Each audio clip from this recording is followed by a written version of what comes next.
Our next speaker is going to talk to us about copyrights and intellectual property, why you all need written agreements in your music career. He's a music business lawyer here in Nashville. Would you help me welcome Greg Seneff?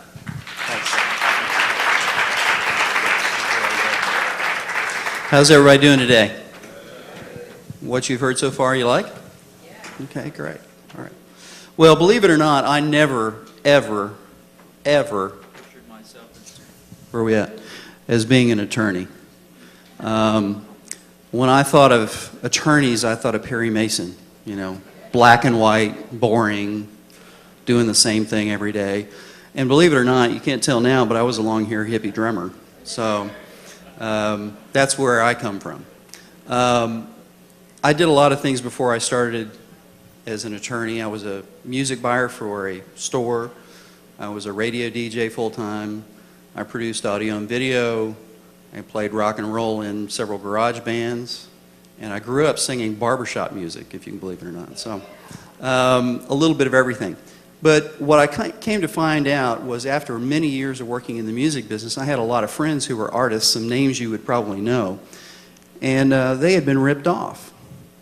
And some of them, one guy in particular, really was heartbreaking. He had a wife and a little baby and lived in a one-bedroom apartment and was in a, quote, famous Christian rock band. And his manager, who thankfully is no longer managing anymore, although the person still is in the music industry, had taken an $80,000 production budget from the record company and put $40,000 in his pocket. So stories like that I had heard a lot of. And so I was praying, Lord, I'm working 80 hours a week, 40 hours as a nighttime radio DJ, and 40 hours during the day buying music for a retail store. How come I can't pay my rent? And I had 2 babies at home. So I wound up praying about it and wound up deciding that maybe I could help those people that were friends of mine that had been ripped off or people like them. So that's why I wound up eventually going to law school. So the only reason I went was to practice entertainment law here in Nashville. So that's why I do what I do. Now, over the course of practicing for going on 19 years, as of October, I'll have practiced law 19 years, had been in the music business many years before that, what I found out is that everybody is pretty much the same. They all think that they're unique. They all think that they can reinvent the wheel. And they all think that the law generally doesn't apply to them. Okay? So let's just get a few things out of the way right at first. The law does apply to you. Some of the worst situations I've ever seen and ever worked on has been when a person has used perhaps a music pastor to produce a record.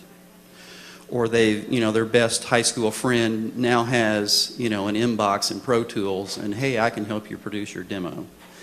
Well, what they don't know is the law applies instantly. As soon as you create something that's protected by copyright law, the law applies. It instantly applies.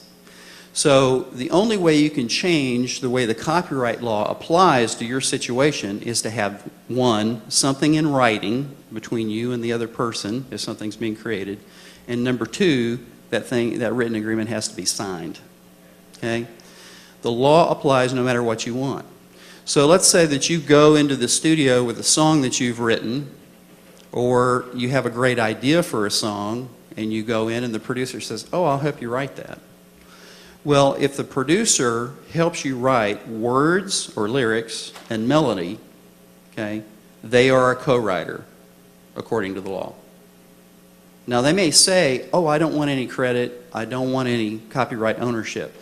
But understand that the copyright that you have created, and there's only 2 elements that are necessary to create a copyright if it falls under the copyright law. Number 1, it has to be an original work.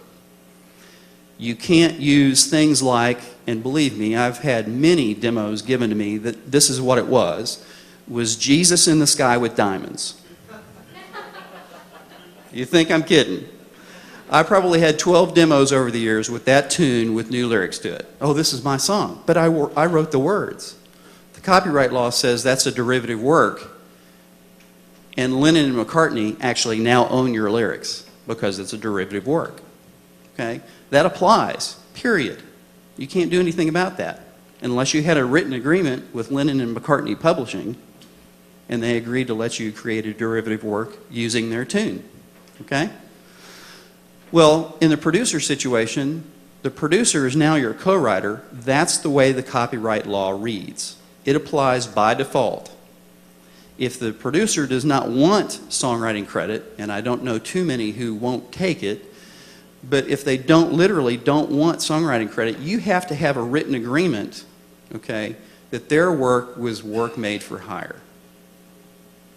Okay? So you have to have an original work in a fixed form. You've created a copyright. Now, the title of on the back of your tag here, it says copywriting your music. Okay? That's really grammatically incorrect. Once you have an original work in a fixed form, you have a copyright instantly. Okay? Instantly. Original work, fixed form. So it can be on a boombox, it can be on a hard drive, you can videotape it, you can write down notation with the words and the melody. You have a copyright. Now, the next question is, when should I copyright my music?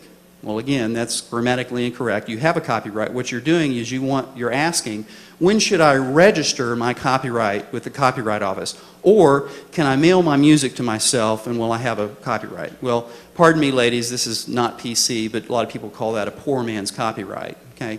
That does nothing with regard to assisting you to protect the copyright. Okay? That may give you evidence at some point that it was created before a certain point, but that does not help you protect a copyright. You have to register it with the Copyright Office in Washington, D.C. Actually, they're in Virginia now, but you have to send it to the Copyright Office. Okay? So what does registering do? Registering gives you several rights to protect your work that you wouldn't have if you don't register it. So let's say that now that you've written a song, okay, and you have recorded that song, you actually now have two copyrights. Because what we call the underlying song, words and the melody, is one property. When you record that as a sound recording, that's a second copyright, a sound recording copyright. Okay? Now, depending on the ownership of those things, you can register them together on one application. And in fact, if all the ownership of all the items that are copyright protectable, the ownership is identical, meaning that it's the same writer or writers and the same splits in a song. In other words, if it's 50-50, that's great, but all of them have to be 50-50, even if it's with the same person. Okay? You can register that entire collection on one application. It's called a collective application. So, depending on how you register it, what format you register it in, it's either $60 for a printed application. You print it out off the internet, you write in your name and your address and so on. You send in a sample of the song, actually a specimen of the song, usually 2 CDs, you know, and your fee. Once you do that, once it's received by the Copyright Office, and assuming that they approve your application, and it's not that critical of a review, you've got the application, you filled in all the blanks, you pay the fee, and you send in the samples, then they're going to register your work. They're not going to look at it and say, oh, well, this is Mary Had a Little Lamb. You can't register this because it's not original. They don't really do that, okay? And people say, well, why do I need to send in 2 copies? Now, I actually know a guy that works in D.C. at the Copyright Office, and he told me, well, one goes in the Library of Congress and one goes in a box out in the hall and out the front door at the end of the day. That's what he told me. I don't know that for sure, but I believe him. But you send those things in, you now have a registered copyright. Now, what is important about registering a work? And that's what we call copyrights. We attorneys call them works, because it can be a painting, it can be a play, it can be a movie, it can be a sound recording, it can be a song, but that work, whatever it is, if you don't register the song, in our case, and it's infringed before you register the song, then you lose out on a lot of things that the law gives you automatically if it is registered before the infringement. So let's say that you now have a song, you've recorded it, and somebody actually burns copies of your recording. They either download it off your website or they take your CD or whatever you have. For those of us that are old enough, cassettes and those big black CDs. LP, that's what my now 25-year-old son asked me, Daddy,